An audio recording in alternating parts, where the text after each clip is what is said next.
El día de hoy, hablando de colapsos, el día de hoy se da a conocer una entrevista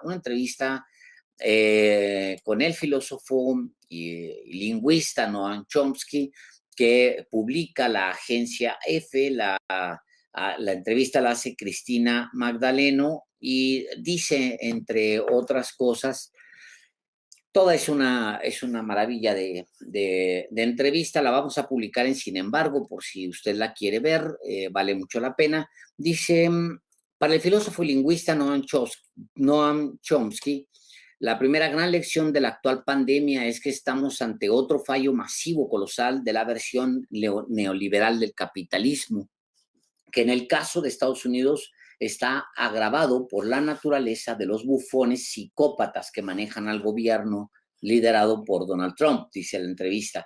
Desde su casa en Tucson, Arizona, y lejos de su despacho en el Instituto Tecnológico de Massachusetts, en MIT, desde el que cambió para siempre el campo de la lingüística, Chomsky repasa en una entrevista con EFE las consecuencias de un virus que deja claro que los gobiernos están siendo el problema y no la solución.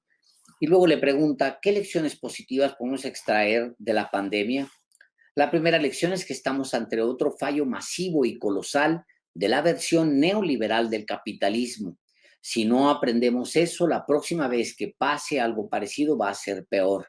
Es obvio, después de lo que ocurrió tras la epidemia del SARS de 2003. Los científicos sabían que vendrían otras pandemias, probablemente de la variedad del coronavirus. Hubiese sido posible prepararse en aquel punto y abordarlo como se hace con la gripe, pero no se ha hecho. Eso es lo que dice la entrevista de Noam Chomsky con EFE. Las farmacéuticas, agrega Chomsky, tenían recursos y son súper ricas, pero no lo hacen porque los mercados dicen que no hay beneficios en prepararse para una catástrofe a la vuelta de la esquina. Y luego viene el martillo neoliberal.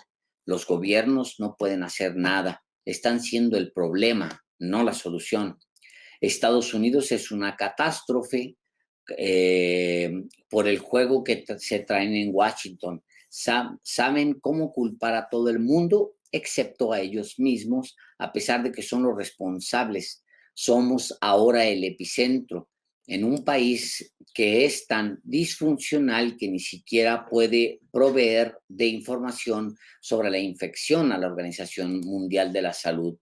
¿Qué opina de la gestión de la administración Trump? Le pregunta al reportero y luego pues ya se sigue. Dice que está buscando desesperadamente culpar a alguien, culpa a China, a la OMS, y lo que han hecho con la OMS es realmente criminal, dejar de financiarla. ¿Qué significa esto?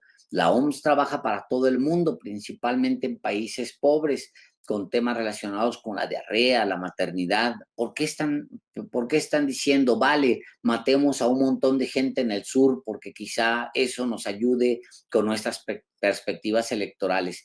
Eso es un mundo de psicópatas, dice sobre la administración de Donald Trump. Eh, Hay otras. Preguntas que vale mucho la pena. Dice esta, ¿puede esta pandemia cambiar la manera en la que nos relacionamos con la naturaleza? Eso depende de la gente joven, depende de cómo la población mundial reaccione. Esto nos podría llevar a estados altamente autoritarios y represivos que expandan el manual neoliberal incluso más que ahora.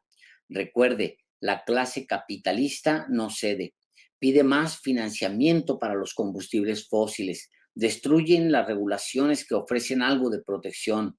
En medio de la pandemia en Estados Unidos se han eliminado normas que restringían la emisión de mercurio y otros contaminantes. Eso significa matar a más niños estadounidenses, destruir el medio ambiente. No paran. Y si no hay contrafuerzas, es el mundo que nos quedará. Y luego habla, y ya con esto me voy a ir a un corte rápidamente, le pregunta sobre el mapa de poder en términos de geopolítica. que quedará después de la pandemia. Dice, ¿cómo queda el mapa de poder?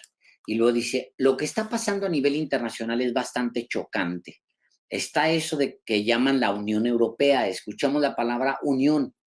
Vale, mira Alemania, que está gestionando la crisis muy bien. En Italia la crisis es aguda. ¿Está recibiendo ayuda de Alemania? Afortunadamente está recibiendo ayuda, pero de una superpotencia como Cuba, dice, que está mandando médicos, o de China, que envía material y ayuda, pero no recibe asistencia de los países ricos de la Unión Europea, y eso nos dice algo. El único país que ha demostrado un internacionalismo genuino ha sido Cuba, que ha estado siempre bajo estrangulación económica por parte de Estados Unidos y por algún milagro ha sobrevivido para seguir mostrándole al mundo lo que es el internacionalismo. Pero esto no lo puedes decir en Estados Unidos porque lo que has de hacer es culparles de violaciones de derechos humanos. De hecho, las peores violaciones de derechos humanos tienen lugar en el sudeste de Cuba, en un lugar llamado Guantánamo, que Estados Unidos tomó a punta de pistola y se niega a devolver. Una persona educada, dice Noam Chomsky, y obediente, se supone que tiene que culpar a China, invocar el peligro amarillo y decir que los chinos vienen a destruirnos, nosotros somos maravillosos. Bueno, es una entrevista bastante buena que les va a dar mucha luz con respecto a todo lo que está pasando en el mundo y sobre todo al mundo que viene, que es el mundo que viene.